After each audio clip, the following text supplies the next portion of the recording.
How to spot real gold. Ayan, ito napidot di ka anakak. Ayan.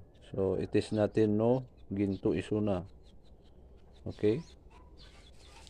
Ayan, nag-usap tayo dito ay acido, nitric acid. And then, karga ko ni Jai. So, dito yun, ada reaksyon na ibig sabihin, peke. Kasi lajay ka barkadam, peke. 1, 2, 3. Asus! Yun na, yun na. Tapon na natin.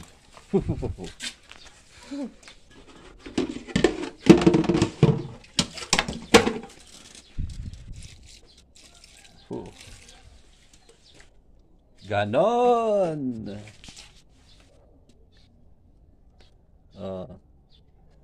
Gold-plated lang. Peke. So ano, dati pag may kaibigan ka at gusto mong malaman kung tunay siya, ayan, sabuyan mo ng asido. Okay, so tatay, nagtest tayo dyan fake gold. Okay, fake gold dyan, tinest tayo tatay. Dito i-test tayo, dito i-suot-suot ko, ayan. Dito i-test tayo tata, no peke or tunay. Okay? Let's go! Okay, so ito na siya. Ayan, ito na yung ating suot-suot kanina. Ayan, so gagamit pa rin tayo ng nitric acid. Bubuhos lang tayo doon ng konti. Okay. Konti lang kasi itetest nga lang natin eh.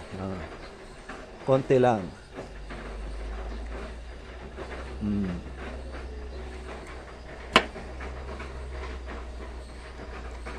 Mamaya kita takpan.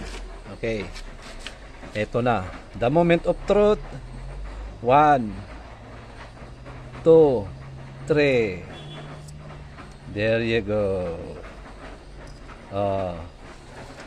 Uy, tunay! May tunay akong kaibigan. Ayan, so baka sabihin nyo, hindi yan nitric acid Yeah. Ilalagay natin yung nilagay natin kanina. Ito yon. Ilalagay natin Baka sabihin nyo, hindi yung nitric acid. Chuk! Ay, naku! Tunay yung suot ko, tunay. Ay, naku! Tunay yung suot kong alahas. Di ba? Ganon po ang mag-test ng ginto o hindi. Ayan. So, yun lang. Maraming salamat. At kung gusto nyong matutunan lahat ng about sa ginto, ayan, isubscribe nyo yung aking YouTube channel, KD35 Vlog. Yun 18 carats yan. 18K. Diba? Yun para walang nangyari So, ganun lang. Ganun lang po yung paraan ng pagtitest ng mga alahas kung gusto nyong malaman kung tunay or peke. Ayan, ibabad nyo sa nitric acid.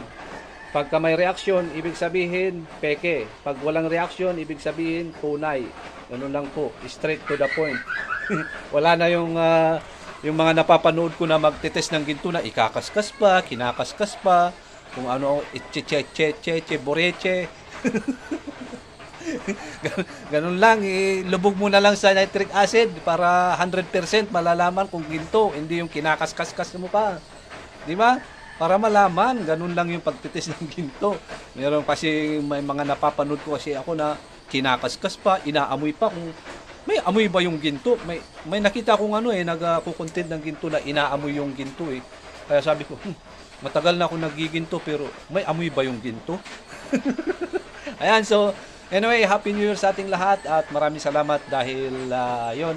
Sana'y suportahan nyo pa rin ako ngayong 2025 at susubukan natin mag-upgrade sa ating content. Kahit mahirap ay subukan natin mag-upgrade. Ayan, maraming salamat and Happy New Year sa ating lahat.